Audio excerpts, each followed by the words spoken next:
Everyone thinks of you as strictly a piano player, but you started off on drums. I played percussion from the, basically since I could walk, and orchestra, that was my thing. It was timpani, mallets, battery percussion. What's battery percussion? That's just a fancy way of saying triangle and stuff like that, tambourine. I had a really great scholarship. It's probably what you were leading up to, is I had a good scholarship at the University of Miami, where I studied for a while, but something really stupid happened. My roommate almost got into a fight, and then I took the punches for him from this guy who was an amateur boxer, and ended up getting my nose broken and all these stitches, and my hand broke because I missed the guy and hit the wall. It was just so stupid. And it was the night before my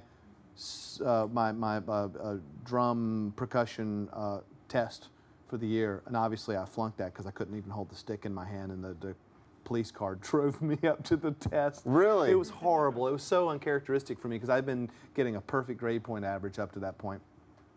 And they still made you take the test? You're like, look, yeah. I got my ass kicked by this boxer. I can't do it today. They wouldn't postpone it or anything? No, because he said if you're that reckless and you have a gig the next day, then what are you going to do? That's like a movie, but they're supposed to, like, somebody's supposed to come in and save the day, and like your friend, like, no, you don't understand, Ben, like, sit up for me. I know, it didn't happen. Nobody saved the day, and I threw the drum set, my drum set, I threw it in the lake. Real dramatic.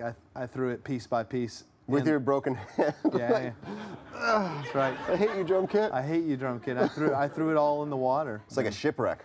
Yeah, it is. It's nice. Like, you and I are both friends with John Mayer. You actually tour with John Mayer. Yeah. I think that you guys are similar in a really great way, that you're both very accomplished at your craft, but yet you don't take it so seriously that you're not afraid to have a little fun. I think you're right. We have a lot in common, and we've both really taken our instruments seriously. In fact, John told me when we were on that tour that he was the guy who had been bootlegging my music so much when we first started out. Really? Right when we started out and the internet was kind of an unknown, my manager caught wind of this kid who was selling quite a few live bootlegs over the internet, and he's like, we're going to bust him, aren't we? And I was like, nah, don't bust him. It's okay. I don't know. And then John said that was me, actually.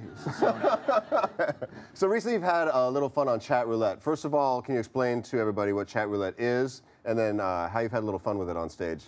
Yeah, Chat Roulette, have you ever gone? I have not. I'm afraid of dong. Yeah. I have to be honest. I'm afraid I'm going to see some dong. You will see some dong. Yeah, well, it's people going online for a chat, but you don't know who you're going to get on the other side. A random chatter pops up. You can talk to the fellow or the girl if you like, or you can press forward and move on to the next one. A guy named Merton, who apparently, looks like me, went on the piano with a hood over his head and started making up songs for people.